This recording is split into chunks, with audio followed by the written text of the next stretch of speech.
Baiklah, selamat pagi, selamat siang, selamat sore atau selamat malam. Assalamualaikum warahmatullahi wabarakatuh. Selamat datang di perkuliahan jarak jauh mata kuliah dasar komputer untuk program S1 Teknik Elektro, Departemen Teknik Elektro, Fakultas Teknik Universitas Indonesia. Saya Dodi Studiana akan mengampu mata kuliah ini dan pada pekan ini adalah pekan pertama saya bergiliran dengan Bumia untuk menyampaikan mata kuliah ini dan pada hari ini kita akan membahas tentang program kontrol dalam bahasa C. Untuk itu, saya mengucapkan selamat mengikuti. Semoga kalian dalam keadaan sehat dan tetap dapat mengikuti perkuliahan dengan baik sampai akhir. Baik, pada kesempatan kali ini Anda akan mempelajari beberapa poin penting ya di dalam bahasa pemrograman C. Yang antara lain bisa kita lihat di objektif ini. Yang pertama adalah bagaimana agar kita bisa atau Anda semuanya bisa mengerti tentang counter control repetition yang biasa digunakan dalam perulangan di dalam pemrograman. Juga menggunakan perintah for dan do while untuk mengulang-ulang satu perintah atau satu blok dalam pemrograman.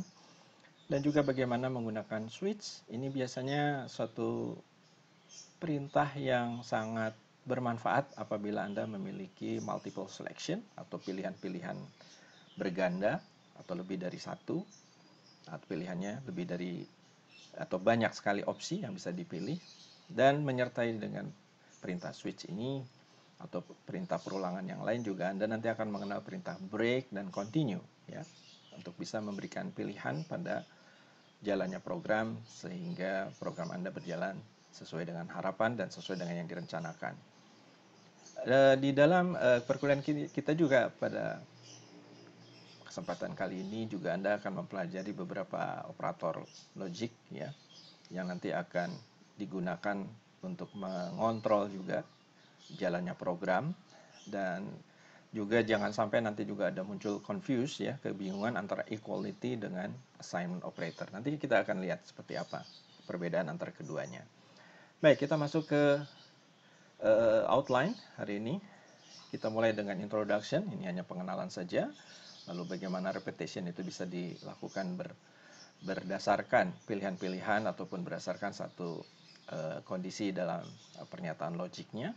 Dan juga bagaimana kita menggunakan counter untuk melakukan pengulangan, baik itu menggunakan for, ataupun nanti menggunakan do while, ataupun menggunakan while yang mungkin sudah pernah Anda pelajari sebelumnya, serta juga beberapa contoh yang menyertai. Baik, kita langsung saja masuk ke pendahuluan. Di dalam bagian ini tentu saja namanya juga program ya. Jadi Anda tentunya ketika membuat program menginginkan agar satu proses itu bisa dilakukan berulang kali oleh komputer tanpa kesalahan. Itu tujuan utama kita membuat program. Salah satunya adalah melakukan repetition ya. Dan untuk melakukan pengulangan atau repetition itu yang secara manual mungkin kalau dilakukan oleh operator atau oleh manusia itu banyak sekali peluang untuk melakukan kesalahan, maka di dalam pemrograman ini perulangan itu menggunakan algoritma dan yang tentu saja sangat akurat ya. Untuk itu Anda perlu mengenal dua perintah yang biasanya menyertai ataupun yang digunakan dalam perulangan, yaitu pertama adalah for ya, dan yang kedua adalah do while ya. Nah, dua perintah ini, for dan do while ini sebetulnya pada prinsipnya sama. Dan juga nanti akan diberikan contoh-contohnya di mana bedanya gitu.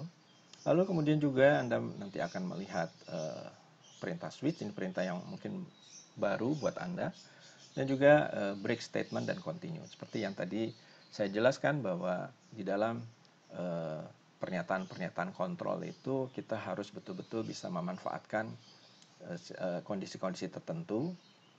Misalnya untuk break ini digunakan untuk exiting immediately ya. Jadi keluar dari satu blok perulangan ataupun blok perintah ya, dan langsung melaksanakan perintah selanjutnya. Sementara untuk continue ini biasanya digunakan untuk men-skip ataupun melewati ya perintah-perintah yang tersisa di dalam satu body of repetition, di dalam satu perulangan, dan langsung mengerjakan iterasi berikutnya di dalam loop. Jadi artinya belum selesai satu proses di dalam satu perulangan itu dilakukan, dia langsung skip dan langsung mengerjakan iterasi berikutnya ataupun counter berikutnya. Ini adalah outline-nya. Baik, kita lihat dulu mengenai prinsip-prinsip dasar dalam perulangan. Jadi perulangan itu pada prinsipnya bisa dilakukan dalam 3 cara. Pertama menggunakan looping, ya. Ini adalah instruksi-instruksi yang nanti akan dikerjakan berulang kali oleh program selama kondisinya masih true. Nah, ini satu catatan bahwa di dalam operasi pengulangan ini tentunya Anda harus membatasi kapan dia selesai melakukan pengulangan tersebut, ya, dan kapan dia harus terus melakukannya. Nah, ini dasarnya apa? Dasarnya adalah ada satu kondisi yang dijadikan sebagai batasan. Selama kondisi itu atau pernyataan logiknya itu adalah true, maka program akan melaksanakan perintah-perintah tersebut dan berhenti kalau kondisinya menjadi false. Yang kedua adalah menggunakan counter. Nah, ini biasa kalau kita ngisi bensin gitu ya, kita mulai misalnya beli bensin 10 liter gitu ya, maka ini pakai counter ya di dalam meternya pompa bensin itu, dan kita akan lihat perubahan-perubahan counternya, berapa liternya akan tertera di displaynya. Dan di sini tentunya yang membedakan dengan loop adalah Anda tahu persis berapa banyak looping itu harus dieksekusi.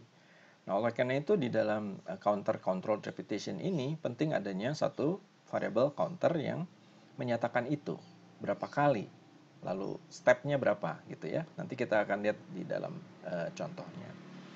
Lalu yang ketiga ini adalah menggunakan sentinel. Apa sih sentinel itu? Kalau kita lihat di kamus, sentinel itu artinya adalah tentara yang senantiasa menjaga, ya, atau indikator yang menandakan adanya penyakit itu dalam dunia medis ya.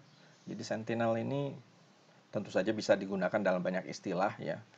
Termasuk kalau kita nonton film Matrix itu ada yang namanya sentinel ya, yang senantiasa terus berdatangan ya, memusuhi ataupun memerangi para operator ya ataupun para aktor di dalam film tersebut.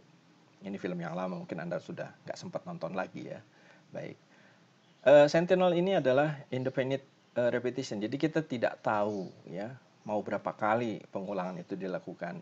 Ini karena mungkin pengulangan itu bisa jadi bukan ditentukan oleh Anda sebagai programmer, tapi mungkin ditentukan oleh usernya. Ya. Nah, jadi kalau Anda tidak mengetahui jumlah repetitionnya itu berapa kali, ya, dan kapan dia akan diselesaikan ataupun akan berhenti, maka gunakanlah sentinel ini untuk menandai end of data atau end of looping, end of repetition, gitu ya. Jadi ini semacam nilai di luar daripada scope input data yang nanti akan diberikan oleh user yang menandai bahwa programnya akan berakhir, begitu.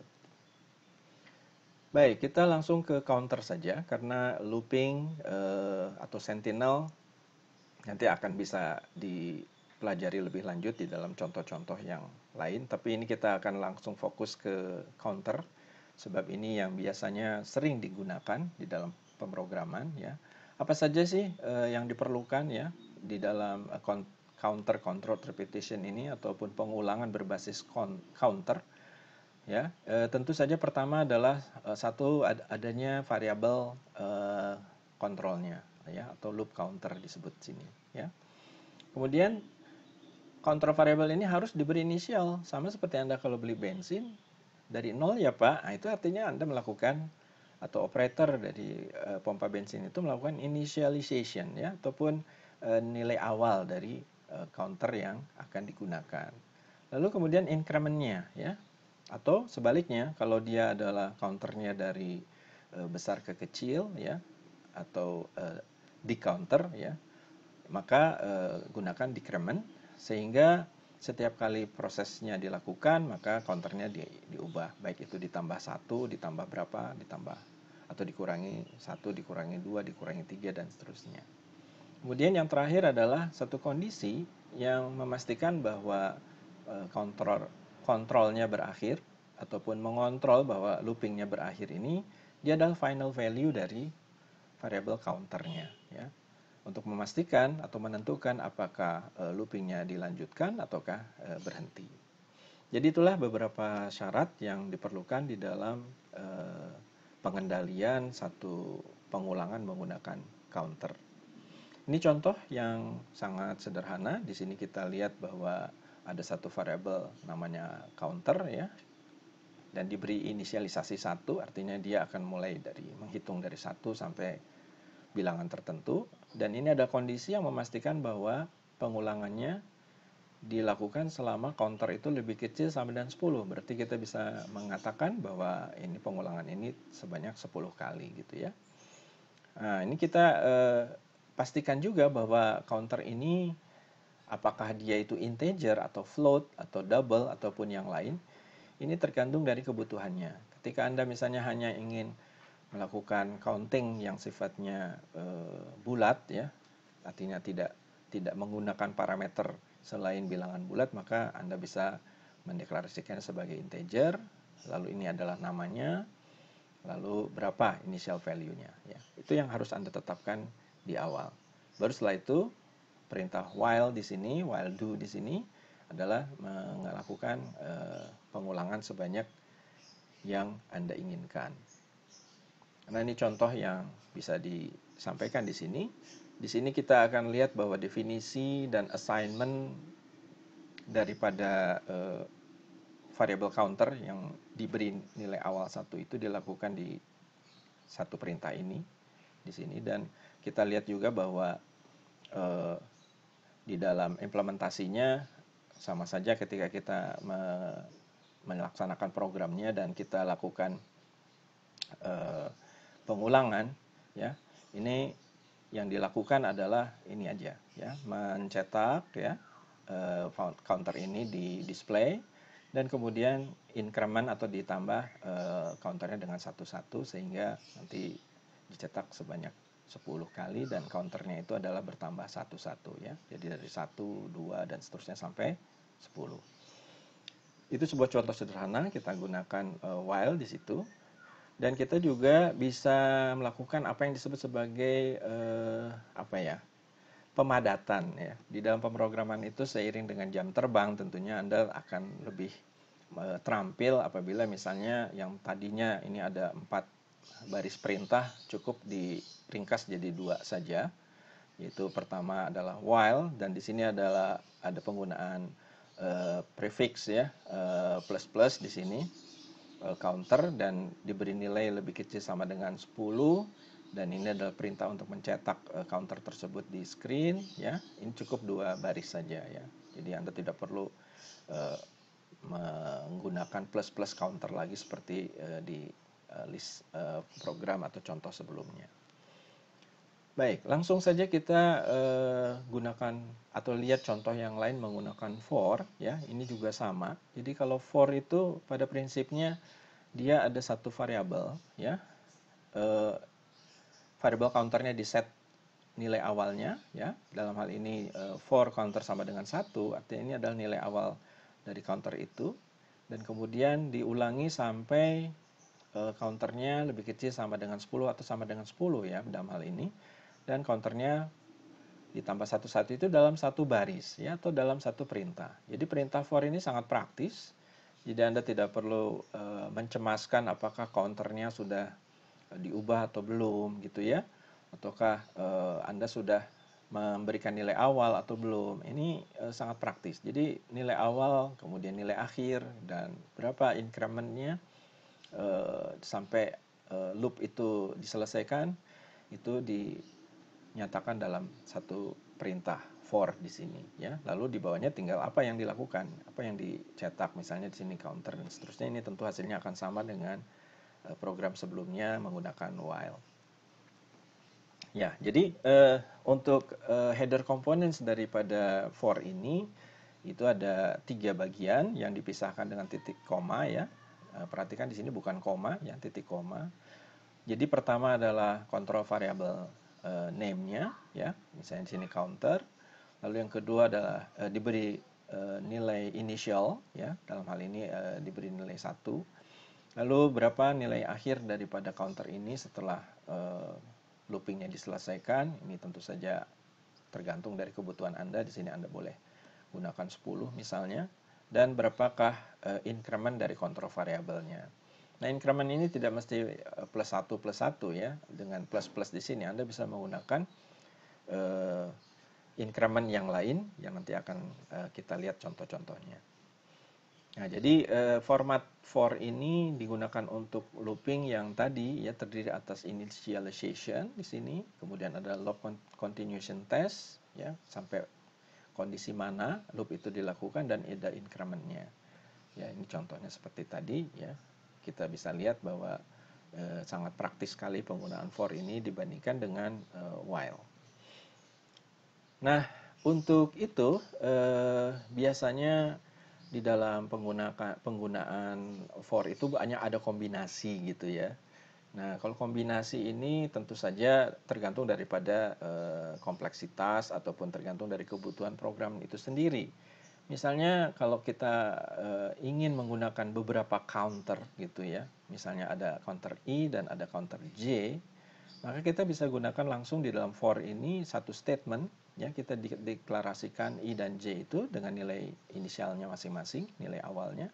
Lalu kondisinya juga bisa menggunakan kombinasi dari dua atau lebih ya, beberapa variable counter itu dan kondisinya berapa gitu ya.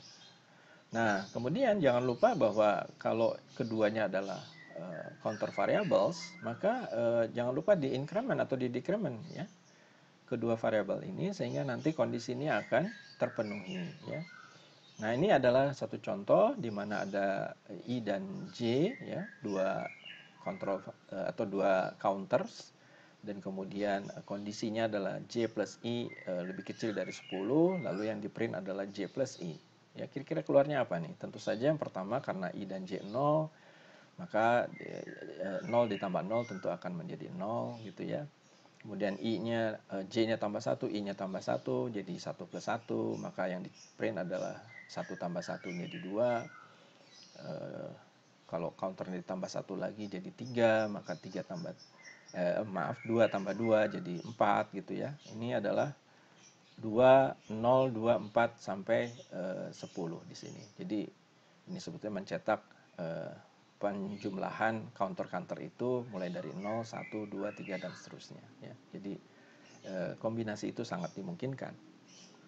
Baik, kita lanjut dengan beberapa catatan dan ini tentu saja menjadi penting karena dalam implementasinya bisa saja untuk counter itu di mana kita menggunakan for, kita gunakan arithmetic expressions ya.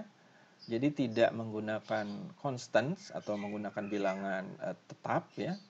Misalnya menggunakan variabel ya dengan pernyataan aritmatik ya. Misalnya kalau X itu sama dengan 2, Y sama dengan 10, maka X dan Y ini bisa kita masukkan di dalam for sebagai counter atau sebagai statement ya untuk kondisinya, untuk loop continuation-nya. Jadi ini sangat fleksibel sekali. Jadi kalau misalnya kita menginginkan bahwa loopingnya itu bisa diatur sedemikian rupa berdasarkan dari satu kondisi atau nilai satu variabel sebelumnya yang diperoleh dari hasil komputasi sebelumnya misalnya, maka kita bisa gunakan ekspresi semacam ini. Ini sebuah contoh ya. Jadi for J sama dengan X ya, di mana X-nya tadi misalnya gitu itu 2. Jadi sama saja dengan for J sama dengan 2. Lalu J lebih kecil sama dengan 4 kali X kali kali Y, maaf. Jadi 4 kali 2 kali 10. Jadi 80 di sini. Sama saja seperti itu. Lalu J-nya plus sama dengan. Nah, ini penggunaan counter plus sama dengan ini sama dengan pernyataan penjumlahan ya atau increment sebetulnya ya.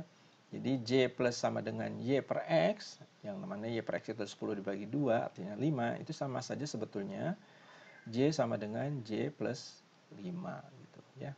Ini diringkas pernyataan J sama dengan J plus 5 ini menjadi J plus sama dengan 5 ya di sini. Baik, jadi itu salah satu contoh di mana arithmetic expression itu dijadikan sebagai formulasi untuk menetapkan satu pengulangan atau looping ya. Nah, catat juga bahwa di sini untuk pernyataan for di sini kita juga melihat ada kemungkinan bahwa incrementnya itu bukan positif tapi negatif alias decrement. Jadi dikurangi gitu ya. Jadi berarti counternya dari besar ke kecil ya. Nah, sampai kondisinya nanti akhirnya harus mencapai nilai false ya. Nah, apa yang terjadi kalau continuation conditionnya atau loop continuationnya itu false, maka seluruh blok yang ada di dalam statement for ataupun di dalam perulangan itu tidak akan dilakukan lagi, artinya sudah selesai. Dan nanti program akan melaksanakan atau menjalankan statement berikutnya setelah pernyataan for tersebut. Artinya pernyataan di bawah blok for ya. Lalu kadang-kadang juga control variable di sini, control variable itu artinya yang dijadikan sebagai counter, misalnya J di sini dan seterusnya, itu sering dicetak ya atau digunakan di dalam for looping tersebut ya, atau di dalam pengulangan tersebut. Contohnya yang tadi ya, bahwa counternya dicetak mulai dari 1 sampai 10 dan seterusnya. Tapi ya tentu saja itu tidak senantiasa seperti itu. Bisa saja yang dilakukan atau yang dicetak atau yang digunakan itu adalah variabel-variabel lain, tergantung masalahnya. Jadi pada prinsipnya ya, kalau kita lihat flowchart ya, ini kan kadang-kadang kalau kita menggunakan flowchart ini agak ribet ya, tapi ini tentu saja akan lebih mudah karena dia menyajikan alur program itu secara grafis ya. Maka for statement itu kurang lebih seperti ini. Jadi ada counter, itu dikasih nilai dulu initial value 1 ya. Kemudian ini ada satu pilihan ya yang menyatakan true atau false, dan pernyataannya adalah apakah counternya lebih kecil atau sama dengan 10 yang kita bisa lihat atau sudah lihat di contoh sebelumnya. Lalu yang dicetak adalah counternya di sini, lalu counternya tambah 1, dan dicek lagi apakah counternya lebih kecil dari 10, dan ini looping ini terus dilakukan ya, sampai kondisi false tercapai dan laksanakan perintah-perintah berikutnya di sini di bawahnya ya. Nah, ini contoh dalam hal ini kita melihat judul programnya adalah summation ya, artinya menjumlahkan menggunakan for ya. Apa yang dilakukan di sini tentu saja kita lihat bahwa di sini ada satu list ya, bahwa sum, ada satu variabel namanya sum ya, dan diberi nilai 0 di sini ya. Kemudian ada integer number, ini adalah yang jadi counternya nanti ya. Dan number ini dimulai dari 2 ya, di sini bukan 0 atau 1 gitu. Kemudian numbernya akan ditambah terus, dan kondisinya untuk menyatakan pengulangan itu kalau numbernya masih di bawah 100 atau sama dengan 100 di sini, lalu counternya ditambah 22 ya. Kemudian apa yang dilakukan di sini di dalam block for ini adalah dia menjumlahkan seluruh number tersebut ya. Jadi number ini dia kan selalu akan memiliki different value ya, nilai yang berubah-ubah setiap kali statement ini dieksekusi, sehingga dia akan melakukan proses kumulatif ya. Kumulatif itu artinya mengumpulkan, menjumlahkan seluruh nilai di dalam satu variabel dan kemudian dicetak di sini. Setelah dijalankan program ini, tentu hasilnya adalah jumlah dari 2, 4, 6 gitu ya, dan seterusnya sampai mencapai 100 ya. Dan jumlahnya adalah 2550. Tentu saja saya tidak perlu mengecek ini pasti benar gitu ya. Silakan Anda coba di rumah saja nanti. Selanjutnya adalah ini yang agak kompleks sedikit ya. Kita menggunakan for untuk menghitung ini bunga majemuk atau deposito gitu ya. Jadi kalau kita nyimpan uang di bank, kemudian ada interest rate per tahun, ya misalnya dalam hal ini adalah 5% per tahun, lalu kita nyimpan misalnya $1.000 gitu, berapa tahun kemudian maka nilai uang kita akan bertambah sesuai dengan rumus prinsip atau prinsip bunga majemuk ya. Nah, untuk bisa melakukan itu, karena di sini ada operasi POW ya, ini adalah pemangkatan, maka kita gunakan additional header di atas ini yang disebut sebagai library matematik ya, ataupun rumus-rumus matematik ya, yang disebut sebagai headernya matematik ya, math.h ya. Nah, math.h ini isinya adalah semua rumus-rumus matematik yang biasa digunakan, misalnya pemangkatan ya, pengakaran, ataupun sinus, kosinus, dan seterusnya. Di sini yang digunakan adalah power ya. Power ini adalah menghitung jumlah ataupun pemangkatan, ya, first argument dalam hal ini adalah 1 plus rate, ya, dipangkatkan dengan second argument. Second argument itu yang kedua nih, dipangkatkan dengan tahun. Jadi kalau rumus deposito itu, ya, deposito katakanlah, maaf, di sini kita bunga B, ya, itu deposito kita setelah sekian tahun itu adalah jumlah prinsipal, ya, atau modal kita itu dikali, ya, dikali 1 ditambah bunga rate, ya, dipangkatkan tahun, ya. Nah, ini rumusnya, ya. Jadi kalau bunganya 5%, ya berarti 1 ditambah 0,05, artinya 1,05 dipangkatkan dengan tahunnya. Jadi tahunnya berapa tahun? Apakah 5 tahun, apakah setahun, apakah 2 tahun, dan seterusnya. Nah, kemudian nanti dicetak, ya, berdasarkan tahun dan jumlah deposito kita. Dan ini ada output table column head ini menggunakan format 4%4S, maaf, persen 4S dan persen 21S. Ini maksudnya nanti akan bentuknya tabular, ya. Jadi ada 4 kolom untuk tahun ditambah 21 kolom untuk jumlah depositnya, ya. Nah, ini juga sama persen 4D dan persen 21,2F. Ini karena pasti hasilnya pecahan, makanya semua variabelnya di sini adalah double, ya. Amount, principal, rate, dan seterusnya itu double semua. Karena operasinya operasi pemangkatan, ini pasti menghasilkan bilangan pecahan. Hasilnya adalah tentu saja di tahun pertama, ya, 5% dari 1000 adalah $50, jadi 1050, ya. Tapi setelah itu 1050 dipangkatkan lagi, ya, 1,05 pangkat 2, 1,05 pangkat 3, gitu pengali-pengali ini sampai akhirnya di tahun 10 kita akan dapatkan 1600-an dolar, ya. Itu kalau fixed rate, ya, bunganya tidak berubah setiap tahunnya. Baik, kita lanjut. Jadi kalian tadi sudah mempelajari tentang penggunaan for, ya, kemudian while, gitu, ya, sebagai perulangan. Nah, di sini kita berkenalan dengan perintah baru yaitu switch, ya. Ini adalah untuk multiple selection statement, ya.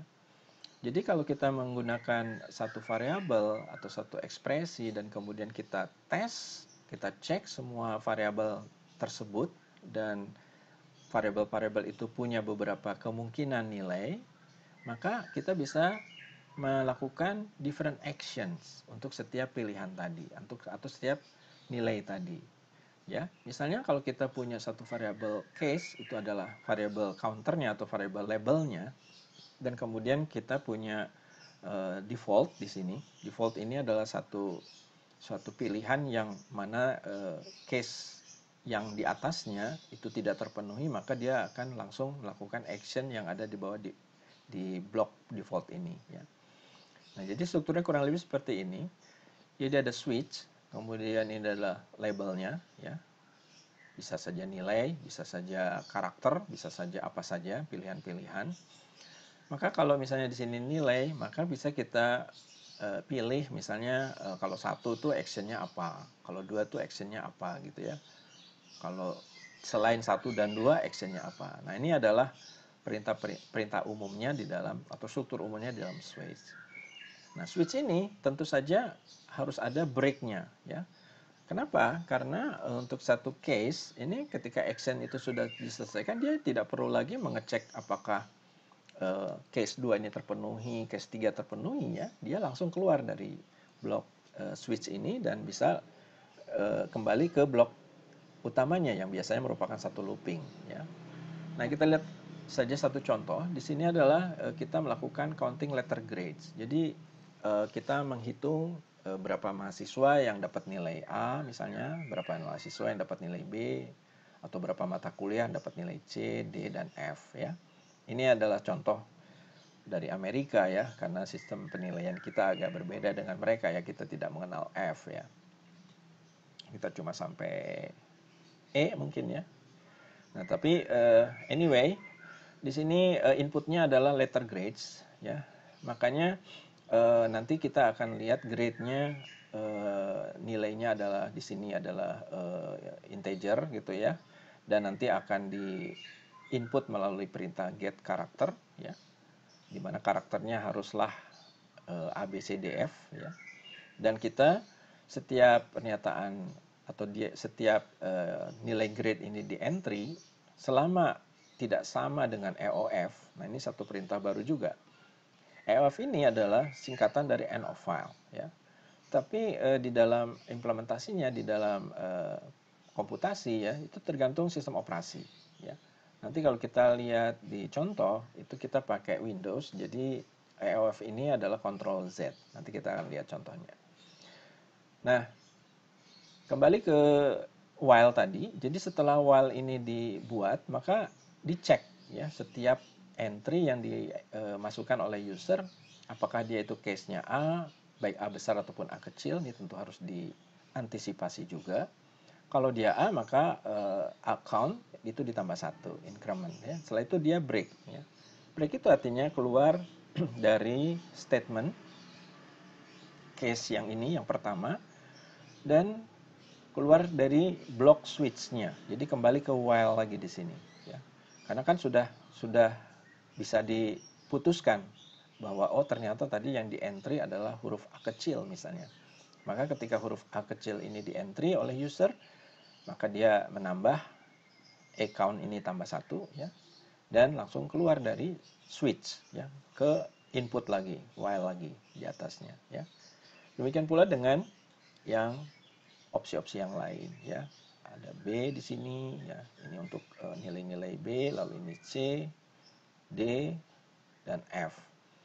Nah, kita juga harus mengantisipasi kalau usernya juga tidak memasukkan huruf ya. Maaf. Di dalam kasus ini kita lihat misalnya user memasukkan \n ya. \n ini apa sih? Backslash ini kan sebetulnya enter. Maaf. Lalu \t ini untuk tab ya, atau spasi, di sini blank saja. Ini maka harus di-ignore, harus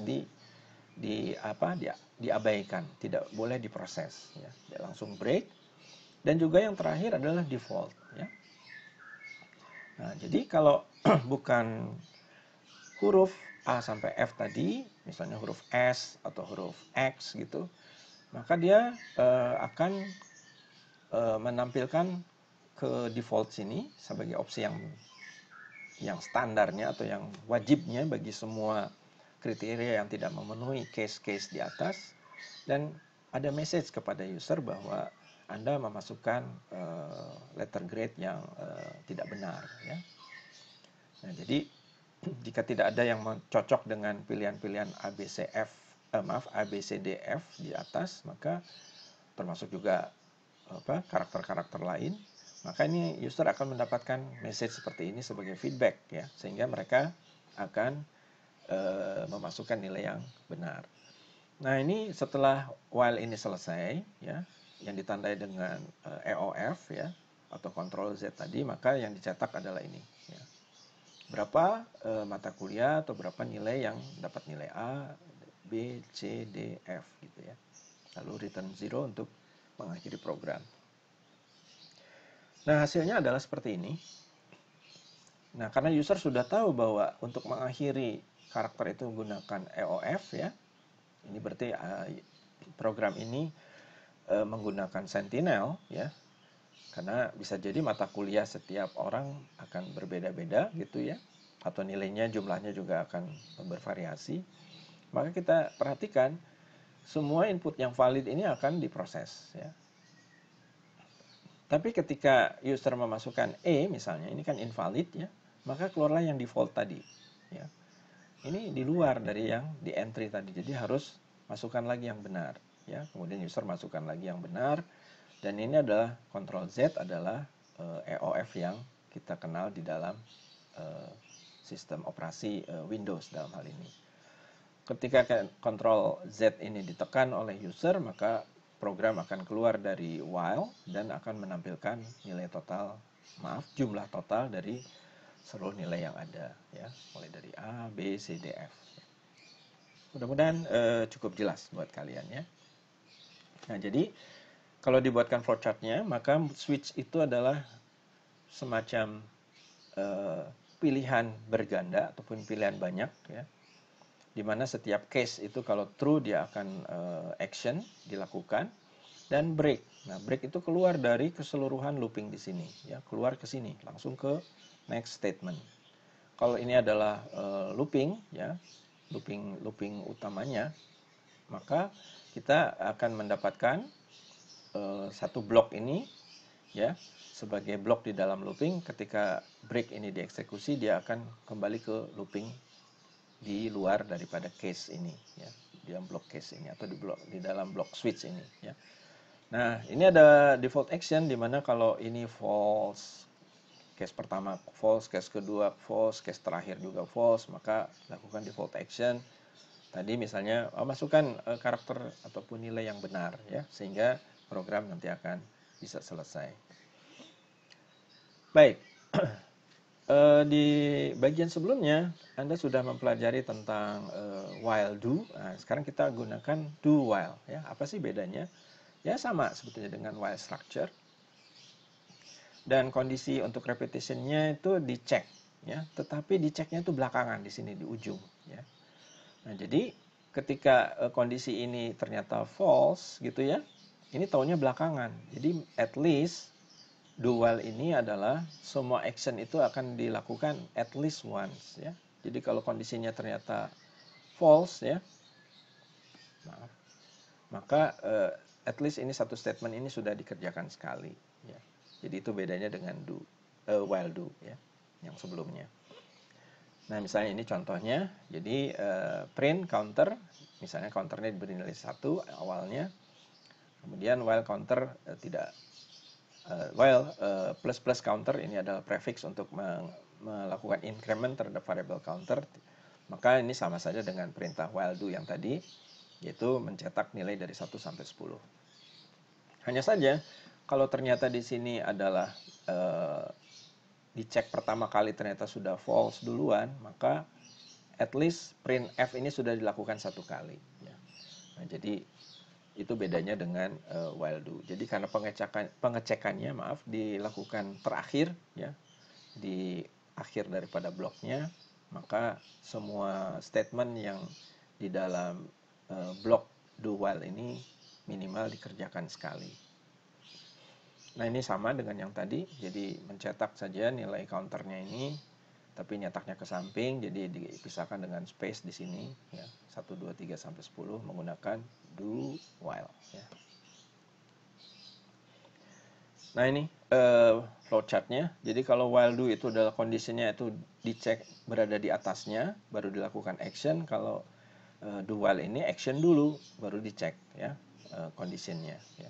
Dan ini dilakukan selama kondisi ini masih true. Jadi begitu false, action ini misalnya kondisinya memang di awal sudah false, maka setidaknya action ini pernah dilakukan satu kali. Ya, tadi sudah dilihat contohnya bahwa break itu adalah bisa mengeluarkan ya immediate exit ya. Jadi istilahnya keluar tanpa permisi gitu ya.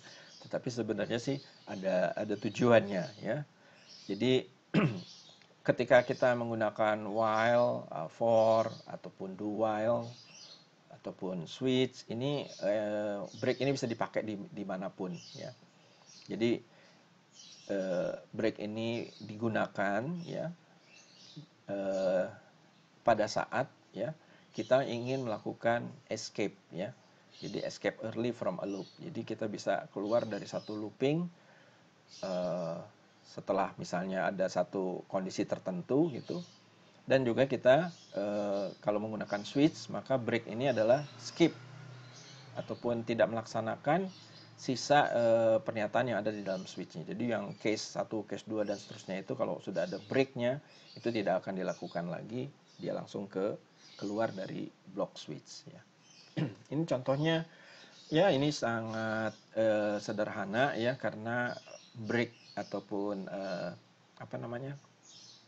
break ini digunakan di tengah-tengah dalam looping kalau x-nya itu sama dengan 5. Maaf, sementara loopnya kan 10 kali. Ya.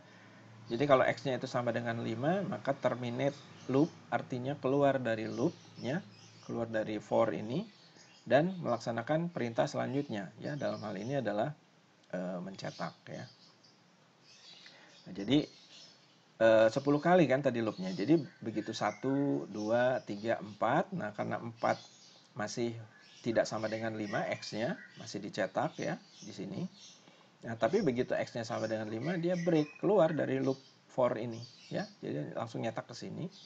Jadi broke out of loop at X sama dengan X ya. X-nya tadi 5. Jadi perhatikan bahwa di dalam kondisi ini double equal ya di sini. Jadi ini ada pernyataan logik true atau false. Jadi bukan X sama dengan 5 di sini kalau pakai pernyataan logik ya. Ini nanti akan dijelaskan juga di akhir dari kuliah kita, membedakan antara logical statement dan assignment statement. Kemudian continue. Nah, kalau continue itu sebaliknya dari break ya. Jadi kalau break tadi keluar ya. Tapi kalau continue itu skip. Ya ini agak unik ya sebenarnya ya, karena biasanya kalau continue itu lanjut dong gitu ya. Kalau di dalam pengulangan gitu ya. Tapi dalam hal ini adalah dia akan melanjutkan the next iteration. Jadi ketika continue itu dieksekusi oleh program atau oleh compilernya, maka dia akan melewati ya sisa daripada statement di bawah continue tadi dan langsung next iteration, langsung counternya tambah satu lagi misalnya gitu ya, langsung ulangi lagi dari ataupun jalankan lagi statement yang ada di dalam loopingnya, baik itu menggunakan while atau menggunakan do while, menggunakan for ya, semuanya sama. Nah, kalau kita menggunakan while atau do while, maka karena loop continuation test ini dicek ya, dan baru akan dicek setelah continue itu dieksekusi, maka kejadiannya bisa jadi akan berbeda jika kita misalnya menggunakan for, karena while ini mengecek dulu eksekusi. Nah, ketika ada perintah continue, maka dia akan lanjut atau akan men-skip sisa perintahnya dan lanjut dengan counter berikutnya. Kita lihat di dalam contohnya saja langsung supaya lebih jelas. Nah, kalau tadi kan break ya. Nah, sekarang kita pakai continue. Jadi loopnya sama 10 kali. Nah, jika X-nya sama dengan 5 ini continue. Continue tuh ngapain?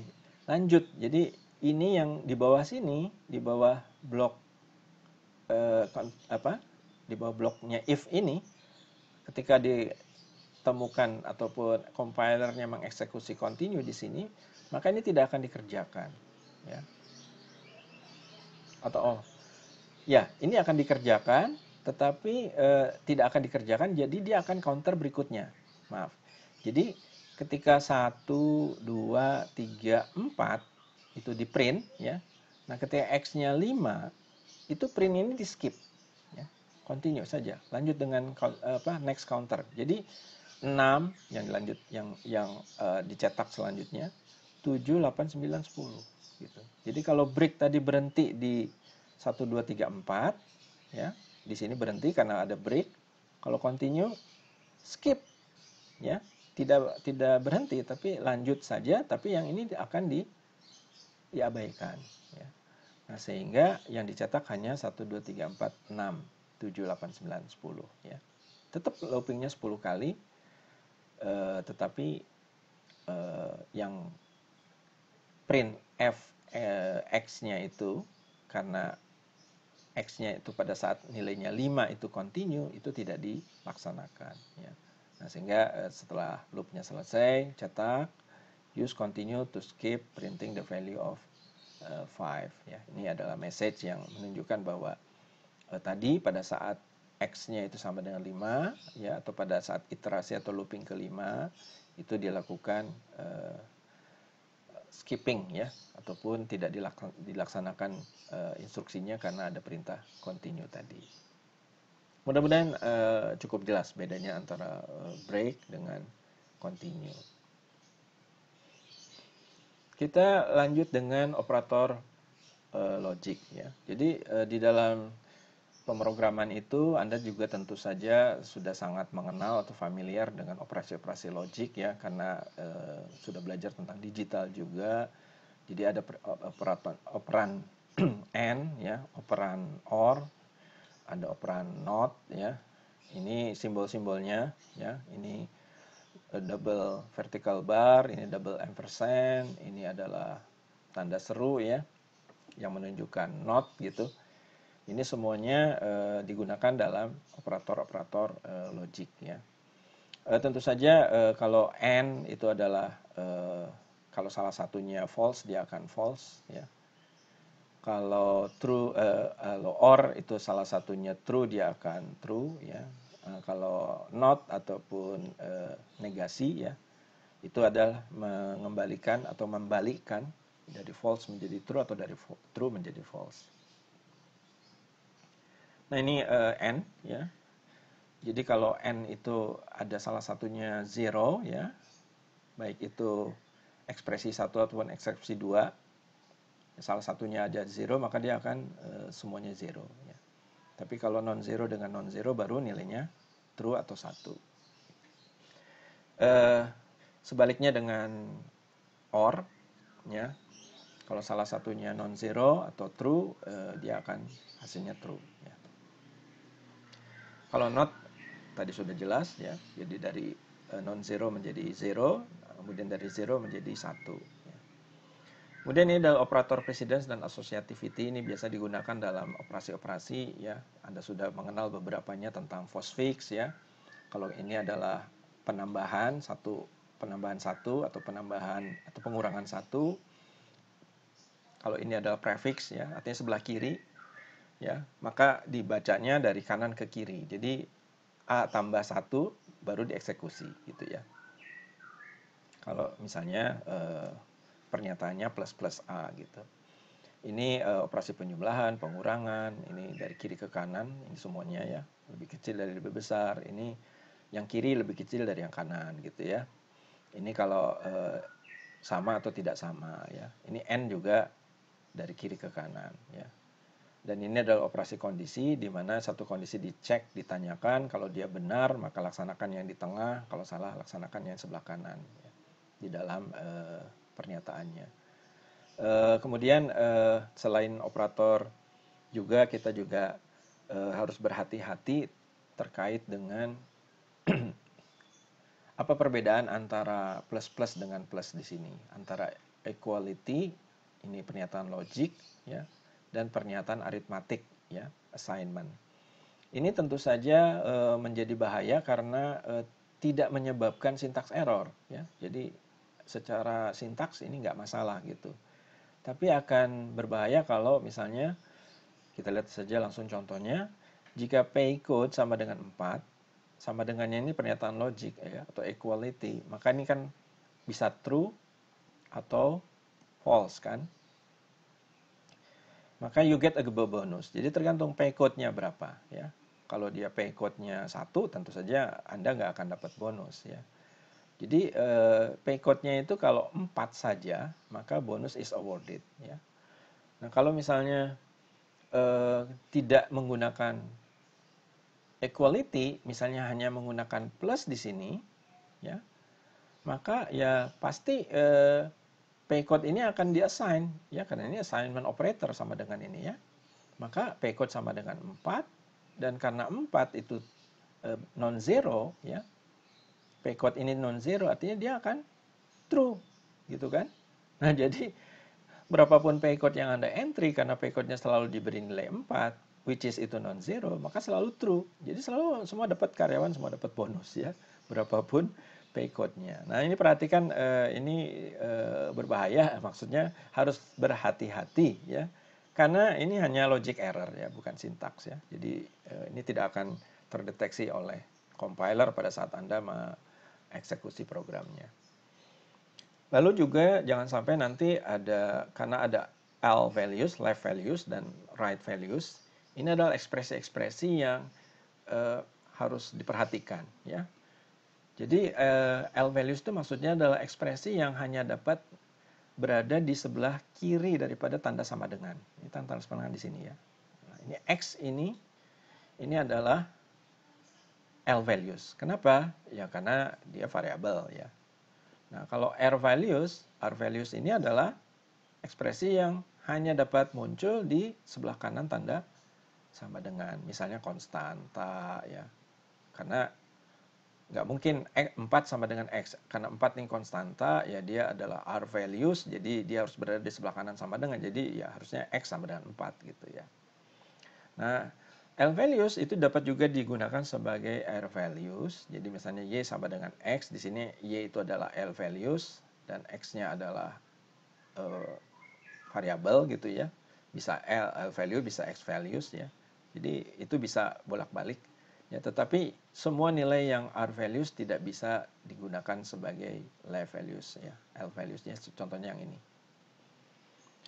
Baik, ini adalah ringkasan ya. Jadi ketika kita sudah mempelajari struktur, kemudian kita sudah pelajari juga formatnya, beberapa perintah-perintah yang penting, kita masuk ke ini semacam summary bahwa di dalam pemrograman itu Anda bisa memilih apakah strukturnya itu sequence ya.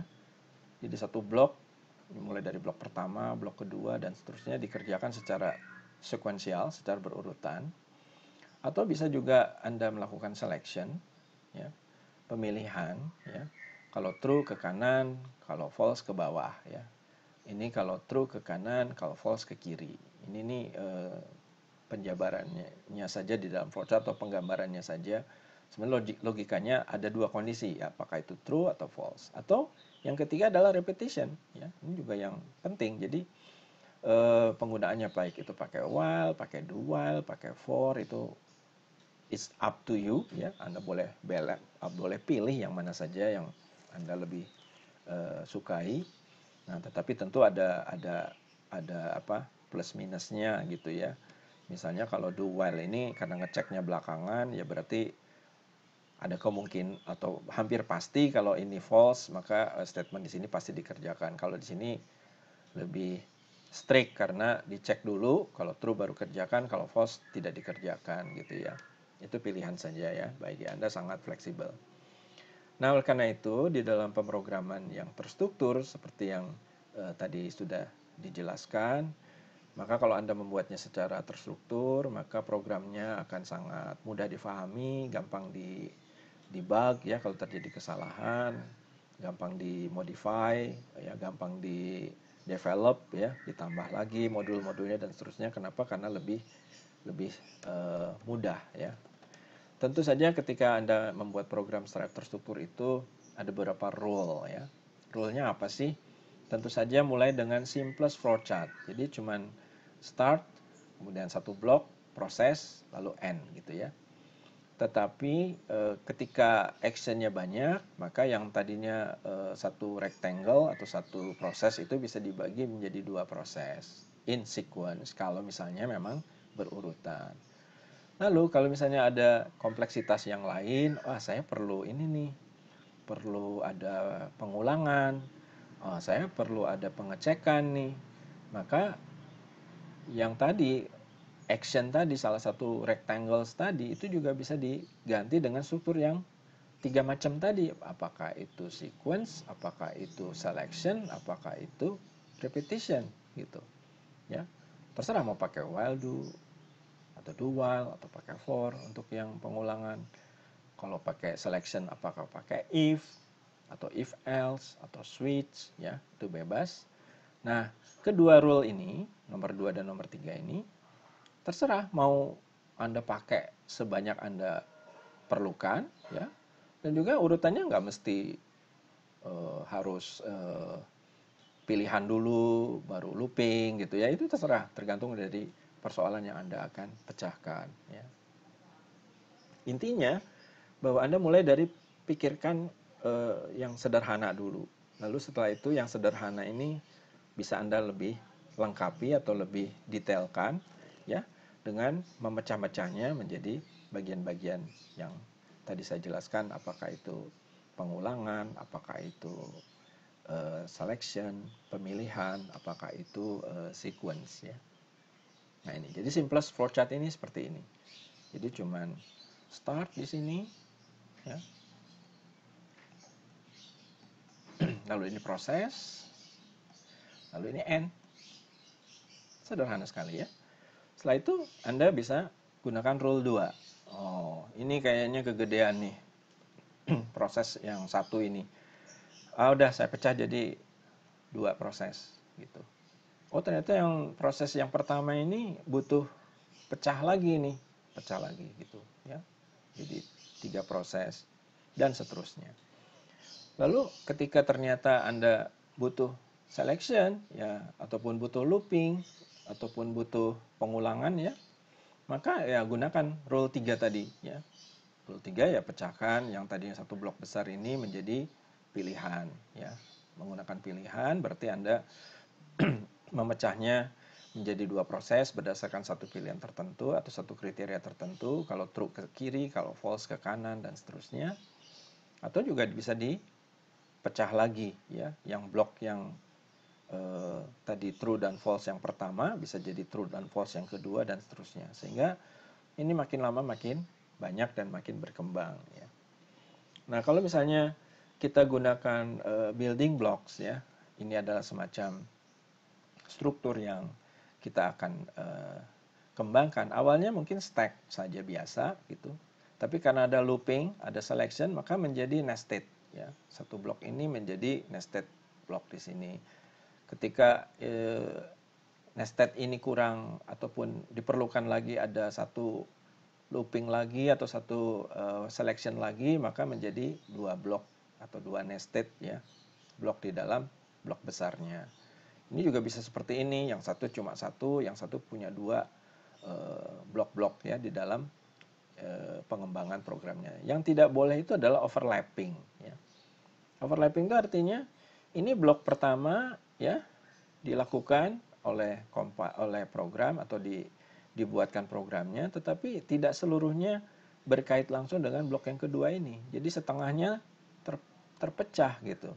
Nah ini pasti tidak akan menghasilkan one input dan one output gitu ya, atau single entry dan single output ya, single exit. Jadi ini dihindari ya overlapping begini. Lalu ini adalah satu contoh yang ini contohnya juga lucu juga ya, ini unstructured gitu. Jadi ini ada blok pertama, kemudian dia ke kanan ada selection, kalau true dia ke kanan, kalau false dia balik ke sini lagi gitu ya. Nanti bisa saja dia muter-muter aja di sini gitu ya, karena nggak pernah kondisinya true dan false. Kemudian ini juga ketika ada selection kedua, dia balik lagi ke selection pertama gitu ya.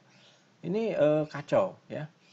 Kita susah menelusuri kalau strukturnya seperti ini ya. Jadi di dalam penyusunan program pastikan bahwa dari cara penulisan aja, ini sebaiknya flowchart itu kan Anda sudah belajar bahwa dia dari atas ya, dari start itu dari atas ke bawah ya, dan kemudian setelah sampai di bawah sini balik lagi ke atas lagi gitu, atas ke bawah lagi gitu. Jadi kalau bikinnya ke kanan ya, ini selalu mulai dari atas ke bawah. Ya kenapa ini? Karena flowchart itu kan graphics ya. Jadi kalau grafik itu kita akan sangat mudah apabila dia tersusun secara sistematis dari atas ke bawah atau dari kiri ke kanan. Ya karena kita biasa juga baca dari kiri ke kanan ya secara kebiasaan atau tradisional gitu. Baik, itu contoh yang kurang baik ya. Nah, kita masuk ke summary ya. Jadi di dalam summary ini seperti tadi ditunjukkan di dalam diagram bahwa program itu dapat dipecah menjadi 3 kontrol ya. Jadi kontrol program itu bisa sekuensial ya, berurutan. Ini pasti akan dihandle secara otomatis oleh compiler, bahwa compiler itu akan mengeksekusi baris atas dan sampai ke bawah gitu ya. Kemudian ada selection ya, pemilihan, apakah itu menggunakan if ya, atau if else atau switch. Atau yang ketiga adalah repetition, pengulangan ya. Baik menggunakan while do atau while ya, atau do while ataupun menggunakan for. Nah, jadi kombinasi dari ketiga ini bisa menggunakan stacking ya, rule 2 ataupun nesting ya, bersarang. Jadi loopnya itu ada banyak, satu loop di dalam loop yang lebih besar lagi, dan semuanya bisa digunakan. Selection itu menggunakan if, atau repetition itu bisa menggunakan while ya. Bisa di rewrite, artinya semua pilihan itu, baik itu pakai switch atau if else atau if biasa ya, atau if tunggal gitu, itu semuanya bisa dinyatakan dalam statement if. Dan kalau repetition kan walaupun pakai while, do ataupun for, kita bisa membuatnya menggunakan statement while ya. Lalu kita masuk ke bagian akhir dari kuliah kita, yaitu exercises. Silahkan nanti Anda cek untuk mensubmitnya ke emas. Ini ada 4 exercise, 4 latihan yang Anda harus kerjakan. Nanti saya akan sediakan linknya di emas. Yang pertama adalah bagaimana kita membuat program menggunakan Sentinel Controlled Looping ya, yaitu mengecek absolute number. Absolute number itu kan kalau negatif dia menjadi positif, kalau positif tetap positif gitu ya. Dan untuk mengakhiri datanya masukkan 0, karena 0 ini di luar dari kriteria absolut ya. Karena 0 itu nggak ada minus 0 ya. Ini jadi sentinel.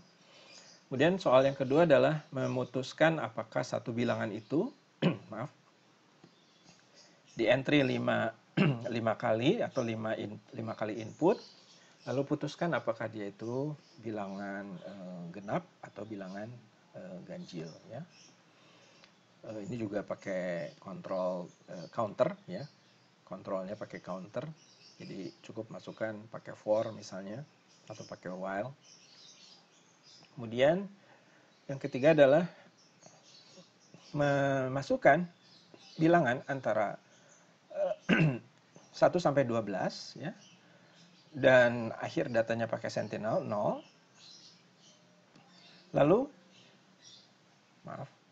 Lalu yang dikerjakan adalah menunjukkan angka tadi ataupun mengkonversi angka tadinya bilangan 1 sampai 12 menjadi bulan ya.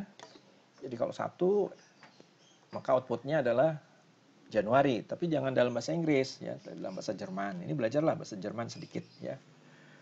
Kemudian soal yang terakhir adalah relation of numbers ya.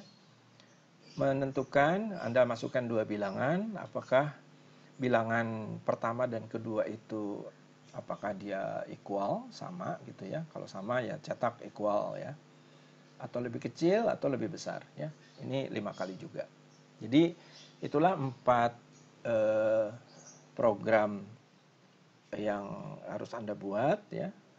Nanti Anda kerjakan di rumah ya, dan disubmit nanti programnya ke Mas ya. Dan ini tentu saja nanti untuk teknisnya Anda bisa baca informasinya lebih lanjut di Mas.